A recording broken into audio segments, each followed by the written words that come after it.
even in her 90s. Sometimes Edie seemed a lot younger than my mother.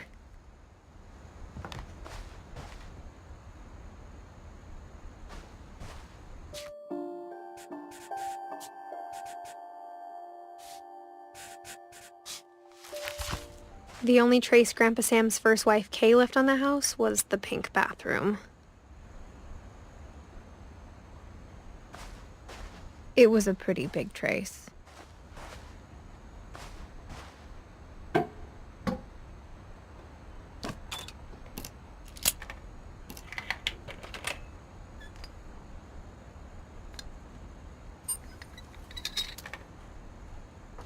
There's a secret in this bathroom.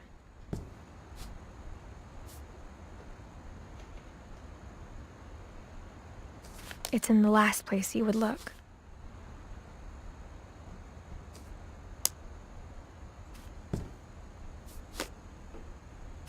It isn't in the cupboard. It's hidden in this book.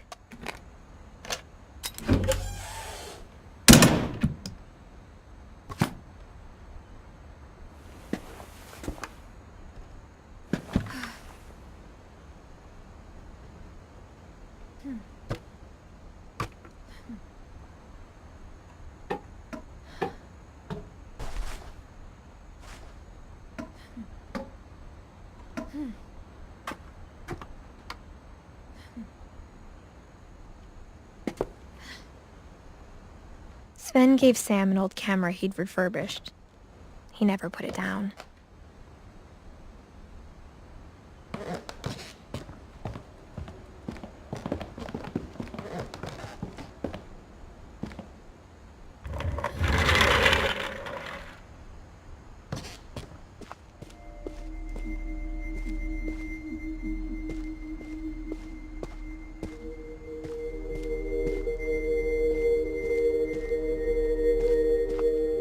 I knew Grandpa Sam had a twin, and that he never talked about him. I guess my grandpa didn't like history any more than my mom did.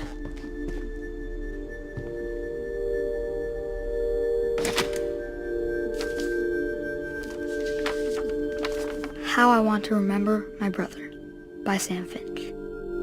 The thing I remember is that when he made up his mind, that was it. My brother said he'd die before he ate another mushroom, and he did.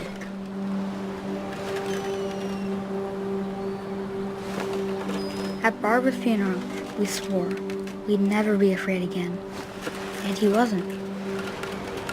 I think Calvin always wanted to fly.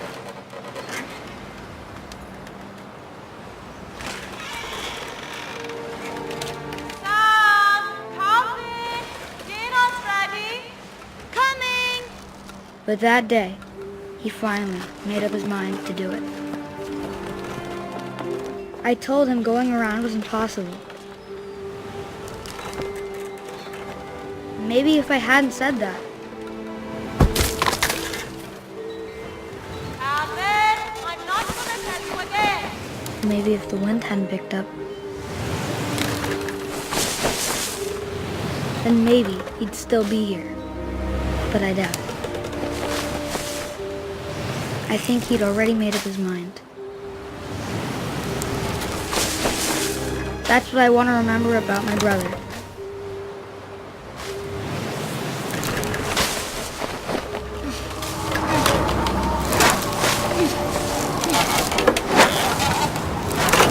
The day he made up his mind to fly. And he did.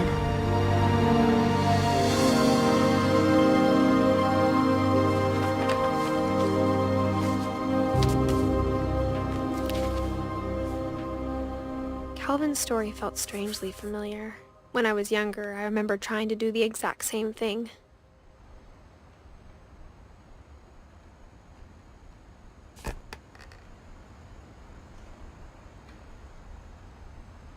After the funeral, Edie roped off Calvin's half of the room.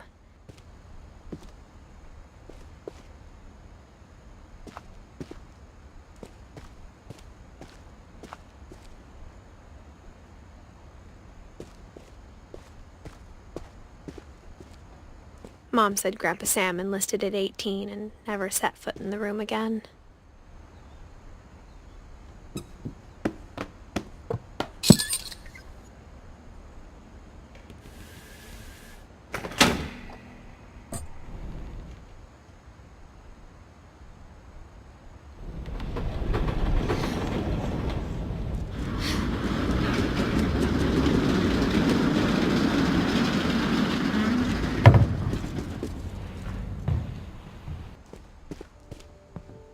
The passages were a pretty tight fit.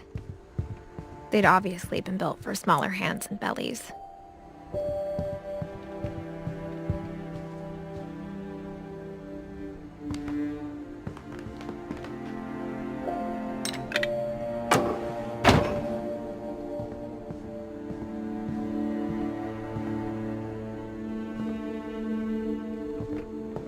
Whenever people ask me about my family, the first thing they always want to know about is Barbara.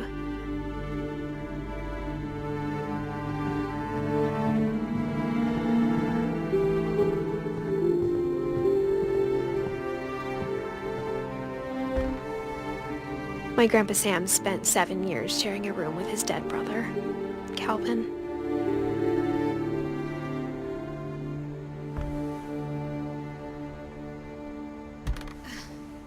As a kid, I just assumed every house had peepholes and sealed rooms you weren't allowed inside of.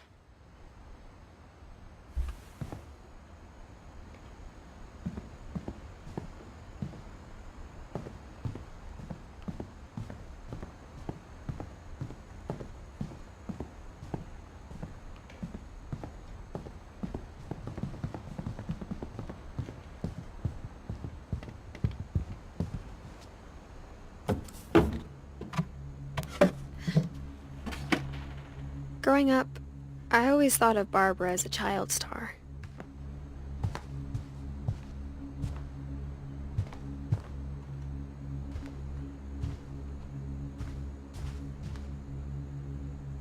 I never thought about how hard it must have been for her afterwards. Of all the stories people wrote about Barbara's death, I'm surprised Edie saved this one.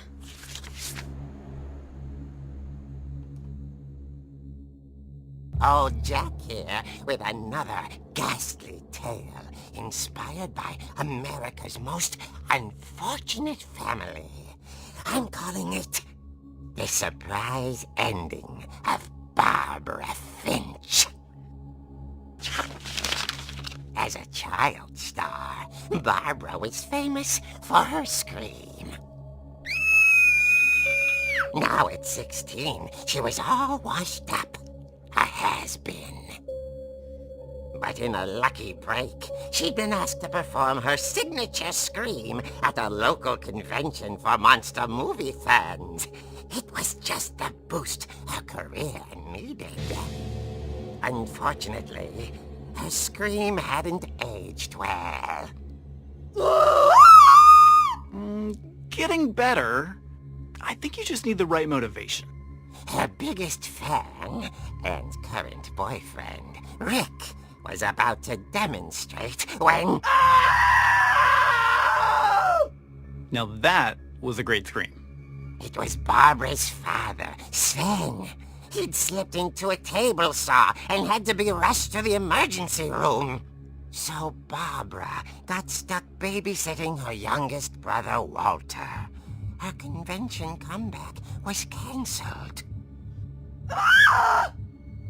Okay, I'm hearing frustration, but I'm not hearing terror.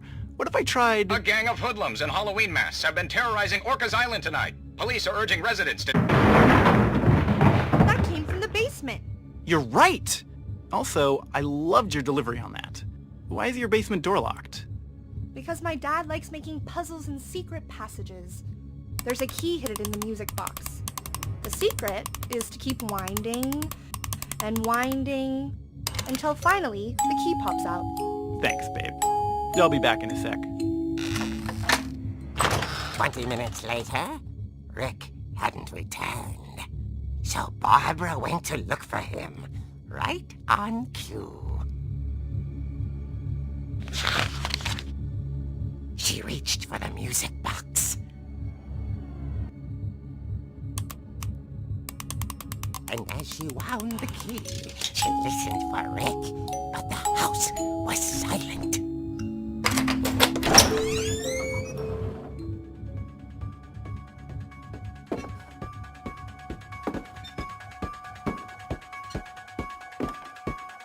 She found Rick's crutch and imagined the worst.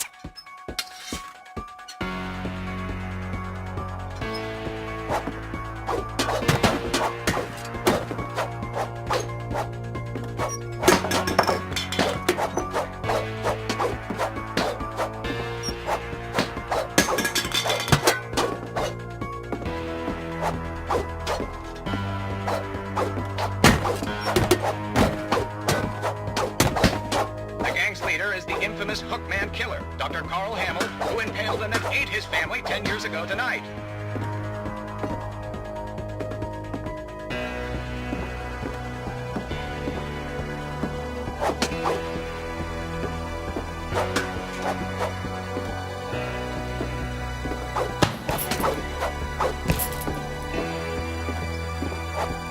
Oh, it rattled and grew still.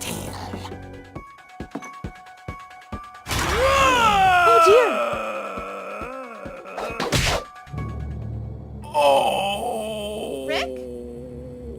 Barb, relax. I was just trying to scare you to help you find your scream. Well, I'm not scared, Rick. I'm furious. Then act furious. All I'm getting from you now is that you're hurt and confused and She threw him out, but she kept a little something to remember him by. Barb, have you seen my other crutch?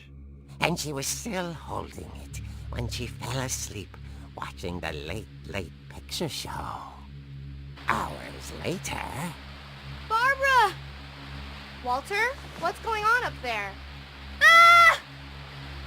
Okay, I'm coming up, but if this is a trick, you're dead, Walter.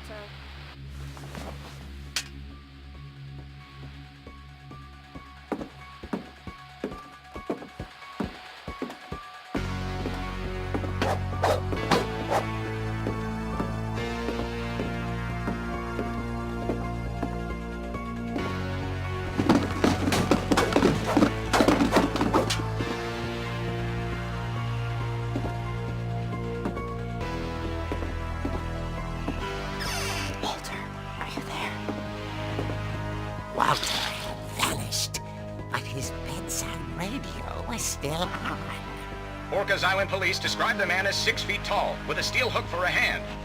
Residents are urged to lock all doors and windows and notify the police of any suspicious activity. Barbara turned, saw the hook man, and... was speechless. He was quite smashing. And he was.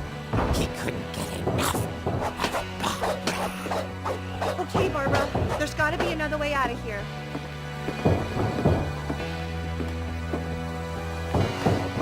That night, she played her part beautifully.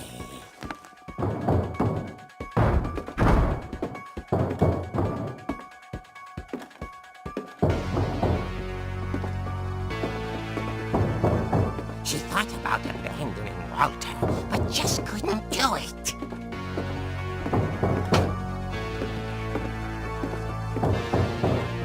Molly's door hadn't been opened in years. The hinges groaned.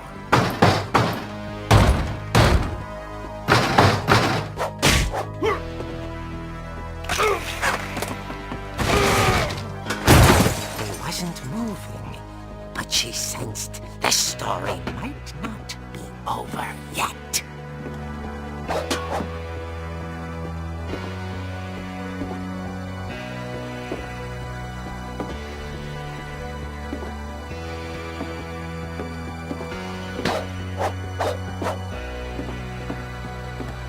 The hookman had vanished. She listened for his breathing, but all she heard was...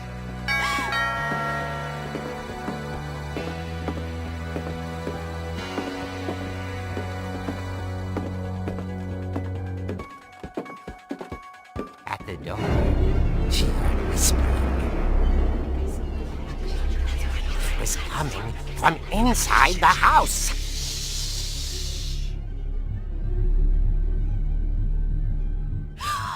Oh dear. The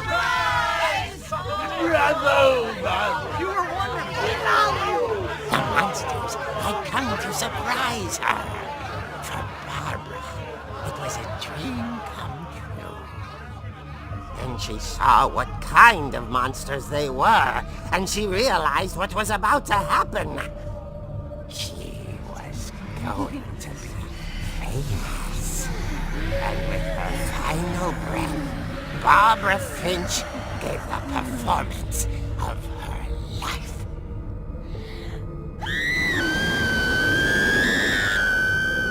I wasn't there myself, but I hear Barbara was magnificent. Poor girl. She had a taste for stardom. But unfortunately, so did her fans. Of course, the police blamed it all on poor Rick, who disappeared the same night. And little Walter? Hiding under his bed the whole time. He took it all pretty hard, but that's another story. As for Barbara, tucked inside the music box is all they ever found of her. Her ear. Now that's what I call a real eerie tale.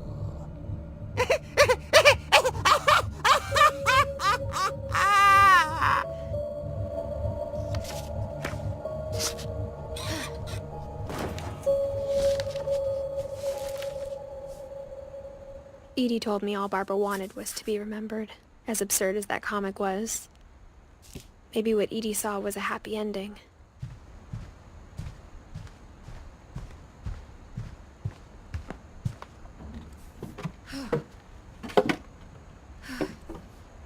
I guess now I know why Mom didn't like me playing with the music box.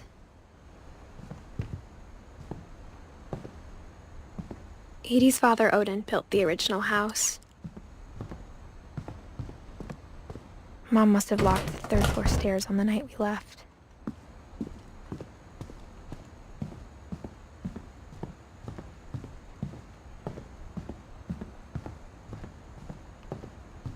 It's funny. All those times I played with the music box and never found the basement key.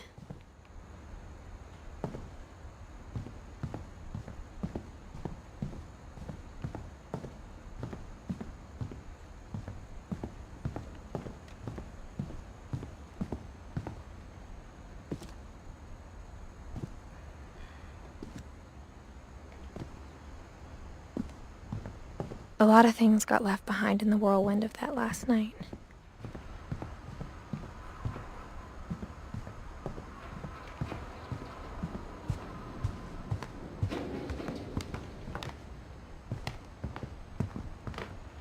Only one restaurant would deliver to our house. We had Chinese a lot.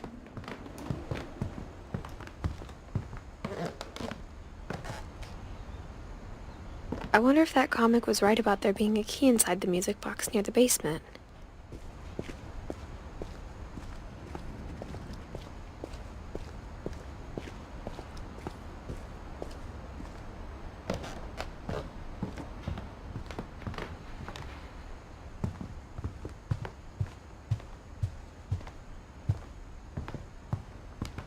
Maybe I should go check out that music box down by the basement.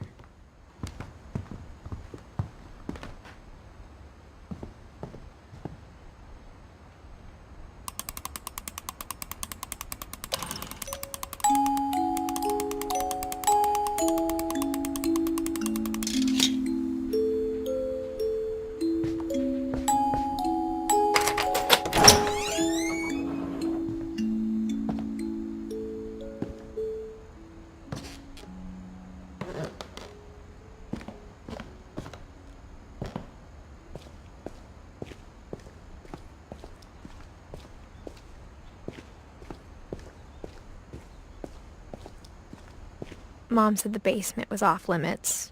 Unless I wanted another tetanus shot.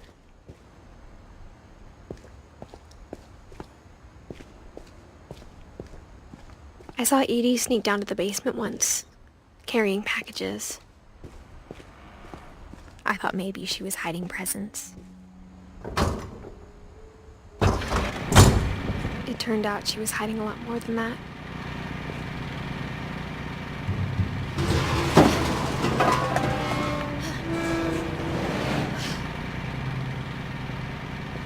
I remember asking Mom once about where Walter had gone. She said after Barbara died, he got as far away as he could. If there's a pattern in all these stories, I think it's that none of us has gotten very far.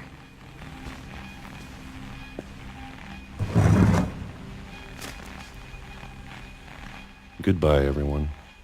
I can't believe I've been down here for 30 years. On that first day, after the shaking started, I didn't think I'd survive a week.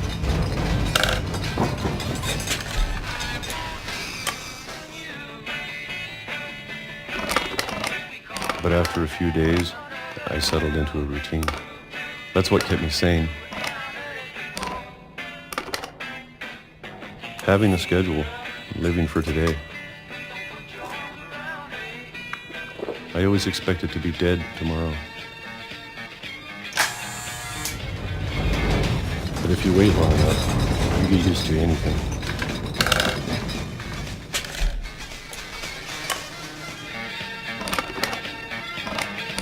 Even a monster on the other side of the door starts to feel normal.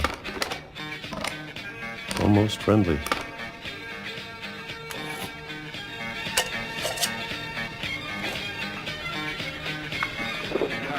And then one day, everything just stopped. Whatever that thing was, it was gone. Maybe it got tired of waiting. Or maybe I just got tired of being afraid.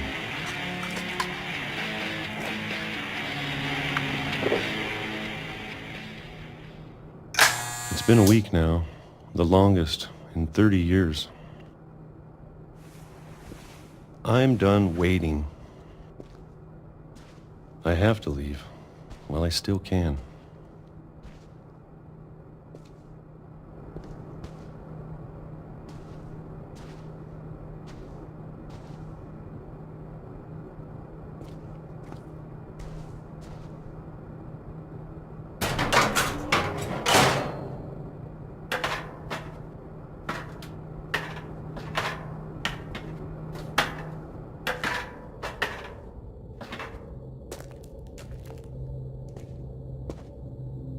I know it's out there, somewhere. Whatever killed Barbara and Molly and Calvin.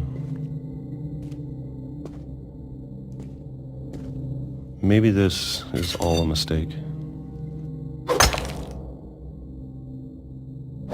But I need to stop living the same day. Even if it kills me.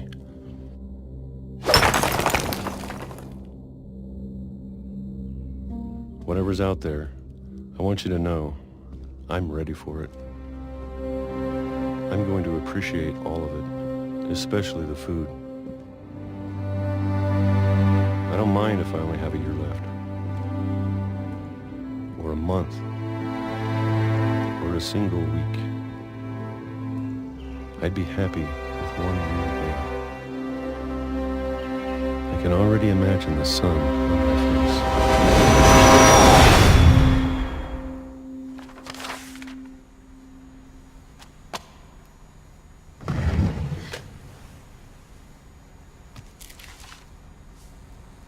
Walter died when I was 6. I can't believe my mom never told me he was down here.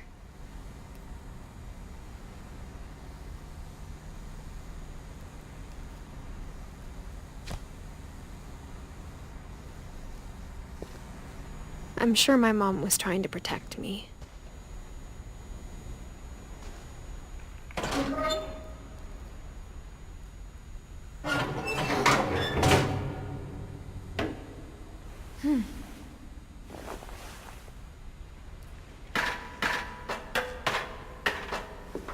Maybe she was afraid I'd end up like Walter. But if she never told me about an uncle under the house, I can only imagine what else she was hiding. I don't want to make the same mistakes she made.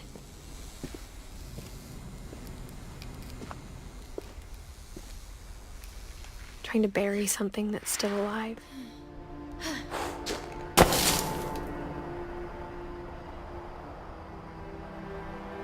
Now that there's only one of us left, or maybe two, I thought it was time I heard the stories for myself and found out what happened to everyone else. But now I'm worried the stories themselves might be the problem. Maybe we believed so much in